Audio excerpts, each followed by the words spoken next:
오늘은 답답한 현실을 이기는 사람이란 제목으로 말씀을 전가하겠습니다. 우리 현실을 이렇게 돌아보면 답답한 일들이 많습니다. 답답한 일들이 없는 사람이 없어요. 다 이래 보면은 답답한 일들이 있죠. 그런데 그것을 이기는 사람이 바로 우리 그리스도인입니다. 우리 마음속에 답답한 마음이 있지만은 이 답답한 마음을 다른 말로 얘기하면 염려예요. 염려가 자꾸 되는 거예요. 미래에 대해서 염려되고요. 또 내 연약함에 대해서 염려되고요.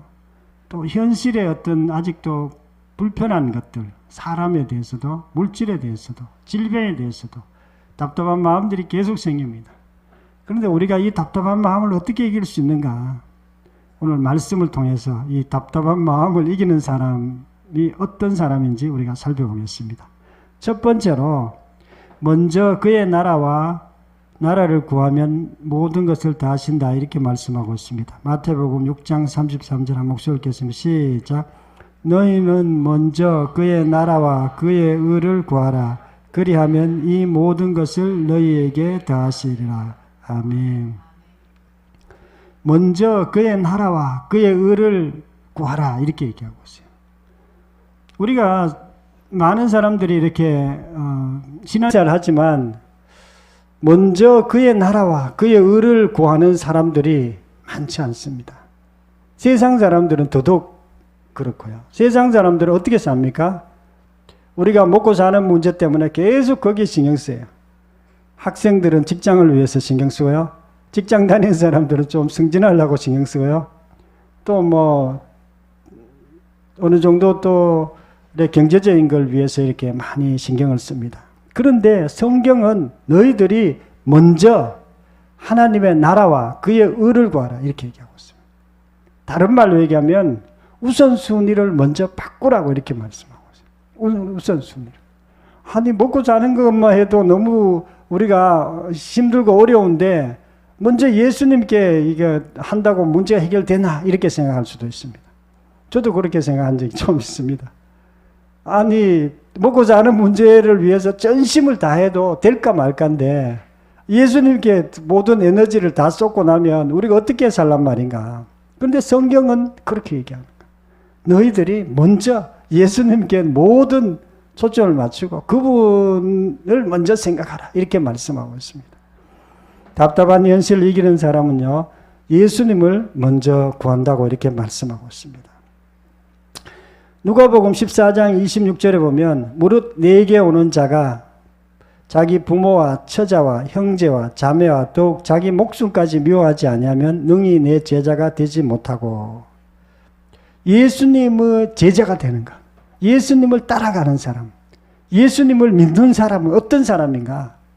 예수님을 세상에 그 어떤 내가 중요한 거라고 생각하는 것보다 예수님을 더 중요하게 생각하는 사람. 그 사람이 예수님을 믿는 사람이라는 거예요. 예수님 믿으면 우리가 천국 가죠. 그런데 천국 가는 것뿐만 아니라 이 답답한 현실도 깨뜨리는 것이 우리가 믿음입니다. 우리가 이 세상에서 예수님을 믿으면 모든 문제가 해결된다 그랬는데 어떻게 문제가 해결되는가? 먼저 예수님을 생각해야 됩니다. 그것이 바로 초점이에요. 오늘 간증에도 우리 아가씨가 이렇게 간증을 했는데요. 그 아가씨의 특징이 있어요. 너무 예민해. 잠도 잘 못 자고 조그만 뭐라가 물 떨어진 소리도 이렇게 예민하고. 다른 사람들도 약간 덜하지만 마찬가지예요. 자꾸 자기 그 눈에 보이는 것에 느껴지는 것에 너무 신경 쓰는 거예요. 예수님은 뒷전이에요.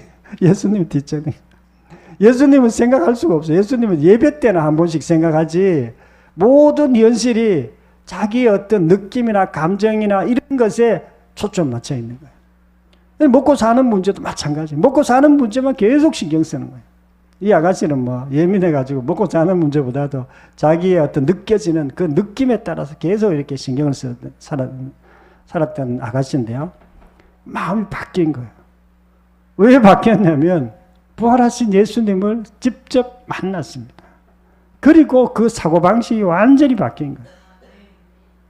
사고방식이 완전히 바뀐 거예요. 자기 어떤 느낌, 감정, 또 세상의 어떤 그런 현실보다도 예수님이 자기 삶의 가장 중요한 분으로 마음자리가 바뀌게 돼요. 그리고 자기 인생도 바뀌게 된 것입니다.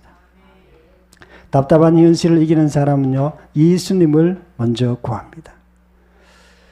내 인생에 큰 기적이 일어나는 것은요, 하나님의 은혜입니다. 하나님께서 그것을 보여주셔야 돼요. 예수님을 보여주셔야 되는 거예요. 예수님 어떻게 보여줘요?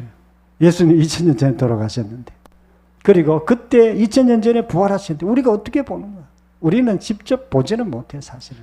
그러나 예수님이 죽으시고 부활하셨다는 그 증거를 보고 우리가 그것을 믿을 수가 있는 거예요. 저는 뉴욕이 엄청 좋다는 거 압니다. 뉴욕 가면은 뭐 빌딩도 크고 아주 아름다운 뭐 그런 건물들도 많다는 거 알아요. 그거 믿습니다. 내가 한 번도 안 가봤지만 그거 믿어요. 왜냐하면 그걸 실제로 내가 사진 찍어놨는 거 봤고 동영상도 봤고요. 내가 어떤 사람들인데 들었기 때문에. 안 가봐도 내가 뉴욕에 한 번도 안 가봤지만 뉴욕이 그렇게 아름답고 건물이 크다는 것을 내가 믿는 것처럼 예수님도 마찬가지예요. 예수님의 우리 부활을 실제로 보지는 못해요. 그러나 예수님의 부활을 했던 사람들의 말, 행동, 그 사람들의 어떤 태도, 삶을 통해서 예수님의 부활이 진짜구나 하는 것을 우리가 알게 되는 것입니다. 우리 인생이 왜 그리 힘드는가? 우리가 예수님을 주인으로 믿지 않았기 때문에 힘드는 거예요. 이 아가씨처럼, 간증했던 이 아가씨처럼 계속해서 내가 보이는 대로 느껴지는 대로만 살면은요, 반드시 힘들어져요. 항상 답답한 일이 생깁니다. 왜냐하면 우리는 미래에 대해서 뭐 잘할 수 있는 사람, 자신감 있는 사람도 있어요. 그러나 대부분의 사람들은 미래에 자기가 잘못될 수도 있다는 것을 느끼고 있어요. 잘못될 수도 있죠, 미래에. 그렇기 때문에 늘 염려가 되는 거예요. 내가 직장, 아니면 뭐 내 가족이 잘못되지 않을까? 내 건강이 뭐 잘못되지 않을까? 염려하고 이러니까 마음이 계속 답답한 거예요. 이 답답한 마음을 우리가 없애야 돼요. 그래서 이 답답한 마음이 바로 염려하는 마음이고요. 이것이 우리를 힘들게 하는 것입니다. 우리 전에도 김도현은 아니고 김도혁인가? 어떤 청년이 있었는데 이 청년은 동생이 있고 자기 아버지는 알코올 중독자. 자기가 이제 뭐 돈을 벌어가지고 고등학교도 하고 자기 동생도 먹여 살려야 되고 그래가지고 늘 공납금이 없고 너무 힘드는 거예요. 그래서 늘 염려되는 거예요. 미래에 대해서 계속 염려되는 거예요. 그런데 설교에 이렇게 말씀하죠. 아무것도 염려하지 말라는 거예요. 성경에. 설교에 그렇게 얘기하는데 자기 마음은 계속 염려되는 거예요. 이게 공납금도 없고 자기 먹고 살 것도 없고 너무 힘드는 거예요. 그래가지고 이제 설교를 듣고 계속 그렇게 하다가 나중에는 딱 그 염려하는 마음을 이렇게 끊었다고 합니다. 스스로 끊고 예수님을 마음에 받아들이고 예수님을 만나고 그것이 끊어졌어요. 염려하는 마음이 끊어진 것입니다. 그리고 삶도 바뀌어졌어요. 인간은 누구나 답답한 마음, 염려하는 마음이 있습니다. 그러나 우리는 거기에 너무 매이면 안 돼요. 예수님께서는 먼저 너희들이 나를 구하라 이렇게 해요. 먼저 하나님의 나라와 그의 의를 구하라. 예수 그리스도를 구하라. 그리하면 나머지는 하나님 책임져 주신다 이렇게 말씀하고 있습니다. 예수님을 먼저 주인으로 구함으로 답답한 현실이 풀어지기를 축원합니다. 두 번째는요, 염려를 다 주께 맡기라 이렇게 말하고 있습니다. 베드로전서 5장 7절부터 한 목소리 읽겠습니다. 시작. 너희 염려를 다 주께 맡기라.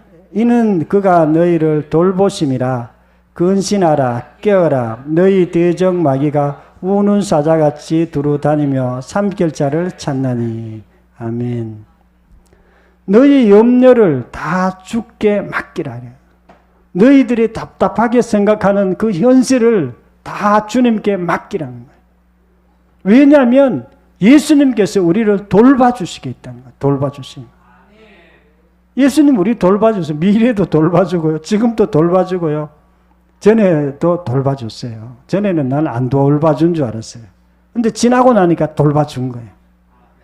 지나고 나면 돌봐줄게요. 앞으로도 도와줍니다. 그렇기 때문에 모든 염려를 다 주님께 맡겨야 돼요. 여러분들이 어떤 염려가 없는 사람은 없어요. 답답한 현실이 없는 사람은 없습니다.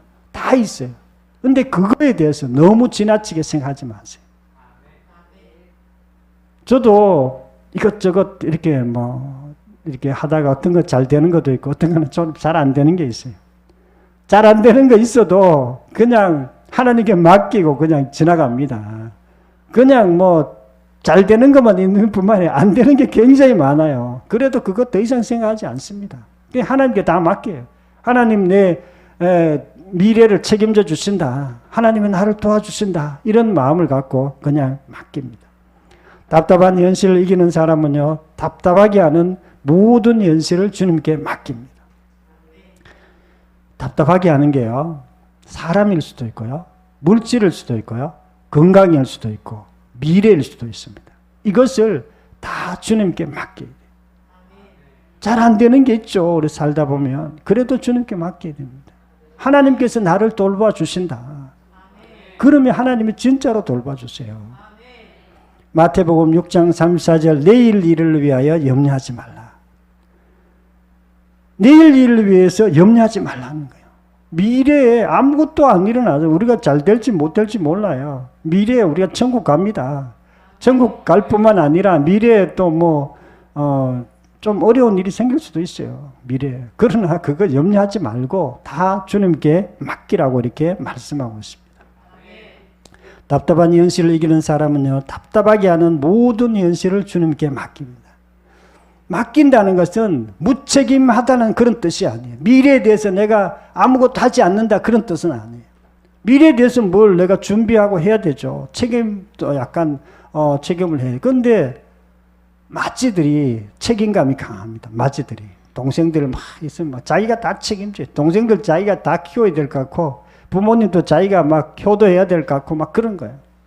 그런데 하나님께서 너희 부모님, 너희 동생들 그렇게 너무 신경 쓰지 말고 내게 다 맡겨라 이렇게 말씀하고 있어요.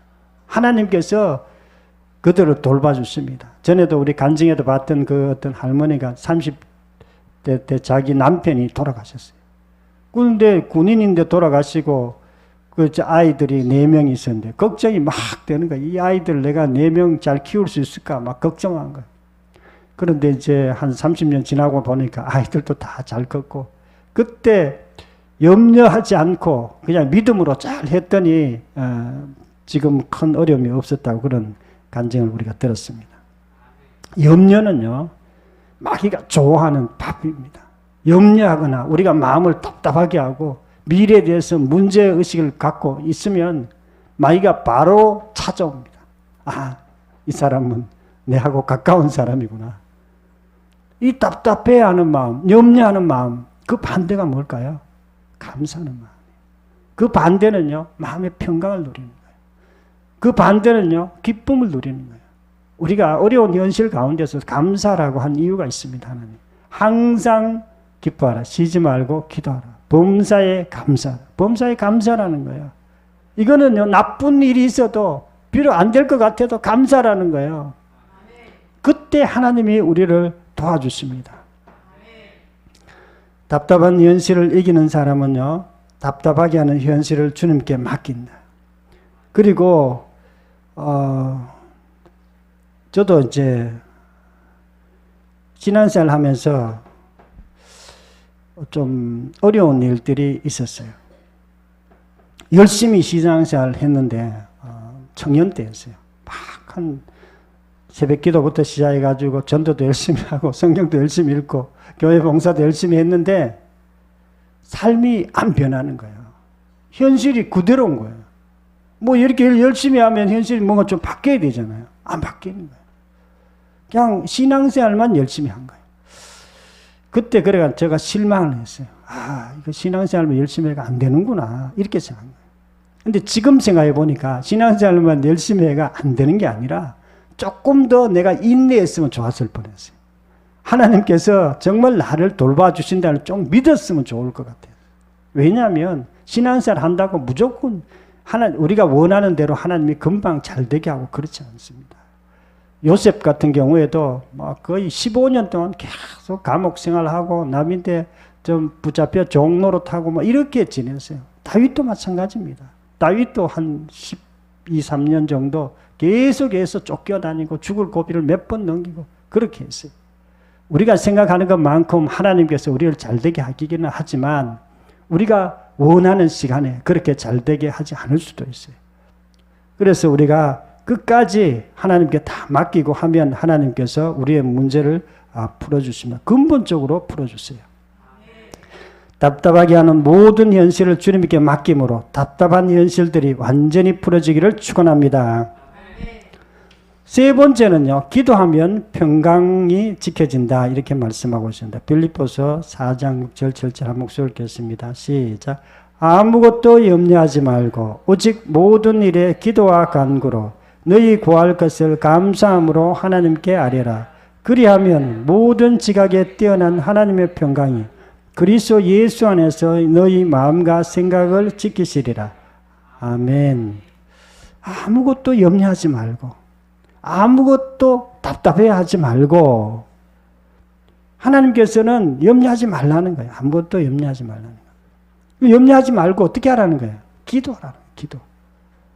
여러분들이 답답한 현실, 염려케 하는 그것이 있다면 한두 가지는 다 있을 거예요. 그것이 한두 가지 있다면 그것을 염려하는 걸 중단하라는 거예요. 답답해하는 그 현실이 있지만 그것을 답답해하지 말라는 거예요. 그냥 기도하라는 거예요. 어떻게? 감사함으로. 하나님, 이 답답하지만 감사합니다. 이 답답한 현실이 감사합니다. 이 염려되는 이 현실이 감사합니다.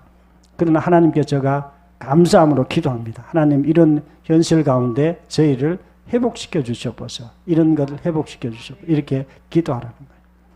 그러면 하나님께서 우리에게 뭘 주신다 그랬어요? 평강을 주시겠다 이렇게 말씀해요. 평강. 평강은 아직도 현실을 바꿔주시겠다는 그 뜻은 아니에요. 현실을 완전히 바꿔주진 않았는데 마음부터 이제 평강이 첫 번째 오는 거예요. 기도하면 반드시 평강이 옵니다. 답답한 현실을 이기는 사람은요, 기도에 깊이 들어갑니다. 우리가 기도의 깊이가 좀 있어야 돼요. 기도의 깊이. 기도가 살짝 들어가는 게 있고요. 기도가 깊이 있게 들어가는 게 있어요. 살짝 들어가는 거는 기도가 그냥 억지로 그냥 하나님께 이것저것 얘기하는 거예요. 그냥 아직 대화가 잘 안 되지만은 그래도 내 혼자 그냥 얘기하는 거예요. 그런데 기도에 깊이 들어가면 이제 하나님과 뭔가 대화되듯이 이렇게 스무스하게 잘 돼요. 그리고 마음의 평강이 임합니다. 그러면 기도 응답 아직 안 받았지만 기도 응답 받은 거랑 마찬가지예요.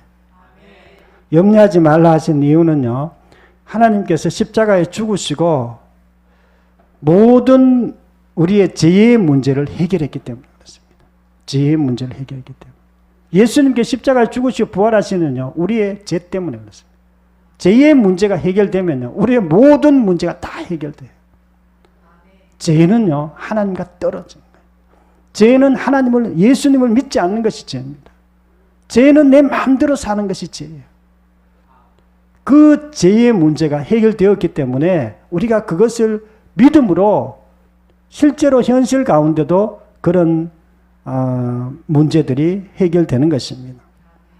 우리는 예수님을 믿는 사람은요, 다 가진 자입니다. 우리가 자꾸 자기가 가난하다고 생각하는 사람들, 예수님 안에 있는 것들을 잘 모르기 때문에, 예수님을 우리가 믿고 있으면 예수님 우리와 함께 계시고 또 그분에게 기쁨이 있고 평안이 있고 그분에게 또 지혜가 있고 제사함이 있고 또 영생이 있고 그렇기 때문에 우리는 다 가진 자입니다. 답답한 현실을 이기는 사람은요, 기도에 깊이 들어갑니다. 우리가 기도에 깊이 들어가는 게 중요해요. 우리가 기도에 깊이 들어가야 되는요, 처음 기도하면 깊이 있게 잘 못 들어갈 수도 있어요. 사실은 기도를 조금 많이 해야 됩니다. 최소한 한 30분 정도를 기도해야 돼요. 기도를 1시간 정도 될 때 해야 돼요. 안 되면 막 금식 기도도 해야 돼요. 그렇게 하다 보면 기도에 점점 깊이 있게 들어가게 됩니다. 그리고 기도에 깊이 있게 들어가면 평강이 오게 되고, 평강이 올 뿐만 아니라 확신 있는 기도를, 믿음의 기도를 할 수 있습니다. 그 기도가 실제로 응답되는 것을 우리가 경험할 수 있습니다. 우리가 기도할 때 하나님께서 우리의 현실을 바꿔주시는데요. 기도는 마귀의 마음에서 우리의 마음이 예수님의 마음으로 바뀌어지는 것이 기도예요. 그래서 기도를 많이 하면 많이 할수록 점점 마음에 평강이 임하고 감사가 임하고 기쁨이 임하고 그리스도의 마음으로 바뀌어지고 우리의 현실도 같이 바뀌어져요. 기도에 깊이 들어감으로 답답한 현실을 이기는 사람이 되기를 축원합니다. 사랑하는 성도 여러분, 오늘은 답답한 현실을 이기는 사람이란 제목으로 말씀을 전가했습니다. 누구든지 답답한 현실이 다 있어요. 누구든지 답답한 마음이 다 있습니다. 염려의 마음들이 다 있어요. 그런데 하나님께서 우리에게 먼저 주님을 구하라고 이렇게 했어요. 먼저 주님을 구하라. 먼저 예수 그리스도를 중심으로 하는 사고방식으로 바뀌라는, 이것은 부활하신 예수님을 만나야 가능한 거예요, 사실은. 그렇지 않으면 계속해서 내 중심의 사고방식으로 우리가 살아가요. 근데 예수님을 주인으로 만난 사람들은 사고방식 자체가 예수님을 먼저 구하게 되어 있어요. 그리고 모든 현실도 점점 풀리게 되어 있습니다. 두 번째로는요, 모든 답답한 현실을 주님께 다 맡기라고 이렇게. 염려를 다 주님께 맡기라는. 우리의 모든 문제들, 우리의 모든 염려, 이런 거 주님께 다 맡기면 하나님께서 돌봐주세요. 그런 사람은 마귀가 접근을 안 합니다. 할 수도 없어요. 그런데 안 맡기고 염려를 껴안고 사는 사람이 있어요. 답답한 현실을 껴안고 사는 사람이 있어요. 그러면 마귀가 이렇게 찾아와요. 막 삼키려고 그래요. 세 번째는 기도하라고 이렇게 말씀하고 있습니다. 기도에 좀 깊이 있게 들어가라는 거예요. 깊이, 기도가 이렇게 처음에는 이렇게 간구기도 이것저것 하고 싶은 거 이렇게 기도하지만 나중에는 점점 교제 기도로 들어가야 돼요. 하나님과 뭔가 대화기도. 실제로 음성이 들린다는 그런 뜻은 아니고요. 들릴 때도 있습니다. 가끔씩은. 그러나 실제로 하나님 음성이 들리든지 안 들리든지 마음이 하나님께 교제가 되고 기도가 아주 편하게 되고 기도에 평강이 오고 또 확신이 오고 그런 기도로 우리가 들어갈 때에 모든 문제들이 풀리는 역사가 있습니다. 저와 여러분들도 부활하는 예수님을 주님으로 믿음으로 이 답답한 현실들이 모두 풀리기를 축원합니다. 통성으로 기도드리겠습니다. 하나님 아버지, 감사와 찬양을 드립니다. 오늘은 답답한 현실을 이기는 사람이란 제목으로 말씀을 증거했습니다. 우리는 누구든지 답답한 현실들이 있습니다. 그러나 예수 그리스도로 우리가 이길 수 있는 줄 믿습니다. 우리가 주님을 만나게 하시고 먼저 주님을 구하는 저희들 되게 하옵소서. 먼저 모든 문제를 주님께 맡기는 저희들 될 수 있도록 도와주시옵소서. 문제를 가지고 감사함으로 하나님께 아뢰는 저희들이 될 수 있도록 도와주시옵소서.